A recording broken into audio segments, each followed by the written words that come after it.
विजयनगर साम्राज्य में तेनालीराम अपनी चतुराई और हाजिर जवाबी के लिए प्रसिद्ध थे। वो न केवल राजा कृष्णदेव राय के दरबार में मनोरंजन का कारण थे, बल्कि अपनी बुद्धिमत्ता और नैतिक मूल्यों से राज्य के कई गंभीर समस्याओं का समाधान भी करते थे। उनकी कहानियों में गहरी सीख छुपी होती थी। ऐसी ही एक कहानी है जो हमें ईमानदारी का महत्व सिखाती है। एक दिन विजयनगर के राजा कृष्णदेव राय को एक ग्रामीण ने एक अनोखी शिकायत दी। वह आदमी बहुत घबराया हुआ था और कह रहा था कि उसके खेत में एक सोने का घड़ा मिला है, जिसे वह राजा को समर्पित करना चाहता है। राजा कृष्णदेव राय को ये सुनकर आश्चर्य हुआ। उन्होंने पूछा, अगर तुम्हें सोने का घड़ा मिला है तो ये तुम्हारा ही होना चाहिए। इसमें चिंता की क्या बात है? ग्रामीण ने सिर झुकाकर कहा, महाराज, यह मेरा नहीं हो सकता। ये किसी और का होगा, जो वर्षों पहले इसे यहाँ दबा गया होगा। यह उचित होगा कि यह खजाने में जमा हो जाए, क्योंकि यह राज्य की संपत्ति हो सकती है।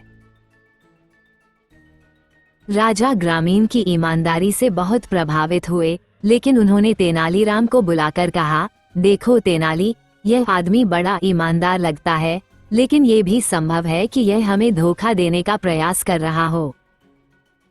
मैं चाहता हूं कि तुम इस मामले की जांच करो। तेनालीराम ने उस ग्रामीण को देखा और मुस्कुराते हुए बोले, क्या तुम मुझे वह स्थान दिखा सकते हो जहां से तुम्हें ये घड़ा मिला? ग्रामीण तुरंत तैयार हो गया और तेनालीराम को अपने खेत में ले गया। खेत में जाकर उसने वही स्थान दिखाया जहां उसे वह घड़ा मिला था। तेनालीराम ने जमीन का निरीक्षण किया और फिर हल्की मुस्कान के साथ बोले, अच्छा, मैं तुम्हारे गांव के कुछ अन्य लोगों से भी बात करना चाहता हूँ। गांव में जाकर तेनालीराम ने ग्रामीण के पड़ोसियों से उसकी ईमानदारी के बारे में पूछा। सभी लोगों ने उसकी बहुत प्रशंसा की और कहा कि वह कभी भी झूठ नहीं बोलता और हमेशा सही बात ही करता है।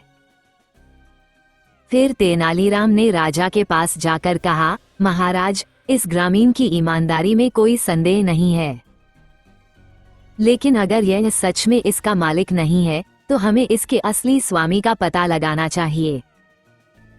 तेनालीराम ने एक योजना बनाई। उन्होंने नगर में ये घोषणा करवा दी कि जिसे भी अपने पूर्वजों द्वारा दफनाया गया कोई सोने का घड़ा खोने की आशंका हो, वह राजदरबार में आकर दावा कर सकता है। लेकिन एक शर्त होगी, उसे ये बताना होगा कि उस घड़े में कितने सोने के सिक्के हैं। 2 दिन बीत गए, लेकिन कोई भी उस खजाने पर दावा करने नहीं आया। तेनालीराम मुस्कुराए और बोले, महाराज, ये स्पष्ट है कि यह खजाना किसी वर्तमान निवासी का नहीं है। यह अनाथ खजाना है। राजा कृष्णदेव राय ने उस ग्रामीण की ईमानदारी से प्रभावित होकर कहा, ये खजाना अब राज्य की संपत्ति होगी, लेकिन हम इस ग्रामीण को उसकी ईमानदारी के लिए इनाम देना चाहते हैं। राजा ने आदेश दिया कि उस ग्रामीण को आधा खजाना ईमानदारी के पुरस्कार के रूप में दिया जाए। ग्रामीण ने हाथ जोड़कर कहा, महाराज, मुझे कुछ भी नहीं चाहिए।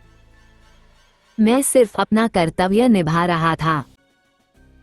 तेनालीराम ने मुस्कुराकर कहा, यही तो असली ईमानदारी की पहचान है, महाराज। ऐसे लोग ही राज्य को महान बनाते हैं। राजा कृष्णदेव राय बहुत प्रसन्न हुए और ग्रामीण को सम्मानित किया। इस घटना से पूरे राज्य में ईमानदारी और सत्यनिष्ठा का संदेश फैल गया। ये कहानी हमें सिखाती है कि ईमानदारी का सच्चा मूल्य बहुत बड़ा होता है। यदि हम सत्य और नैतिकता के पथ पर चलते हैं तो न केवल हमारा सम्मान बढ़ता है, बल्कि समाज में भी एक सकारात्मक प्रभाव पड़ता है।